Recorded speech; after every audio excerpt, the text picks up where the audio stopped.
The following is an article from the Gainesville Sun, published on July 14, 2013. Gainesville was once well known for its marijuana, by Cindy Swergo. Flashback to the 1970s.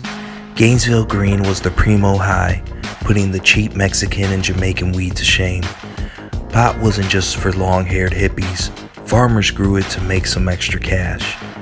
The annual Hemp Fest events in downtown Gainesville drew thousands, many of who scrambled for the joints in the doobie toss.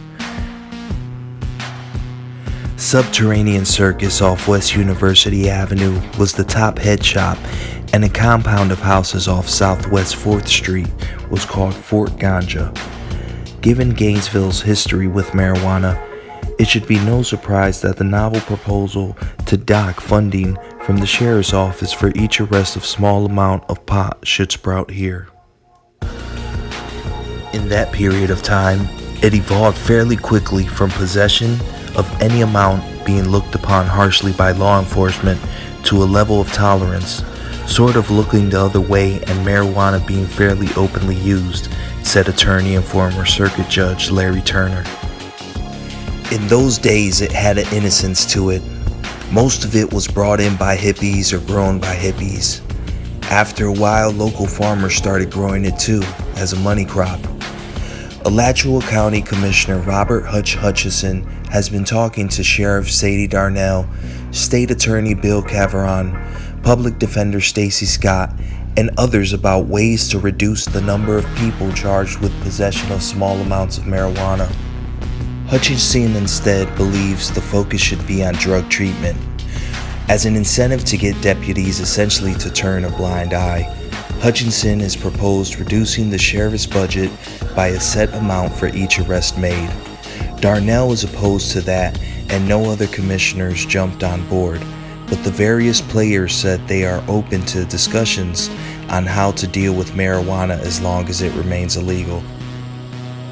Darnell, who is from Gainesville and is cousin of famed rocker Tom Petty, said marijuana was commonly used during that era. In the 1970s, Gainesville had a nationwide reputation for pot. Some of the intention was brought by Scott Camille, a Vietnam veteran turned anti-war icon who began smoking in the war.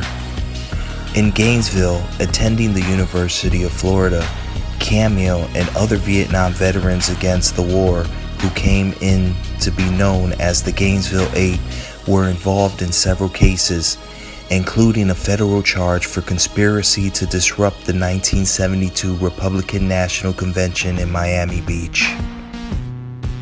Camille was also charged with marijuana-related offenses and won. Gainesville was a very free-thinking town back in the 60s and 70s, Camille said. It was a fun time when people thought for themselves. Turner, who represented Camille in his cases, said the good times vibe regarding marijuana began to change as other drugs, including cocaine, rose in popularity. The drugs brought gangs, cartels, and a violence into the drug scene and led to greater police crackdowns on all drugs.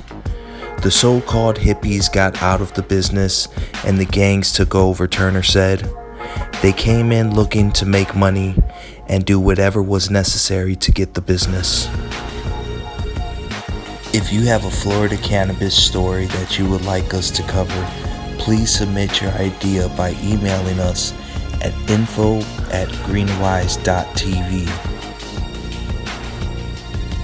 Be sure to visit us at greenwise.tv and subscribe, like, and follow us on all social media platforms. Until next time, stay medicated and get educated.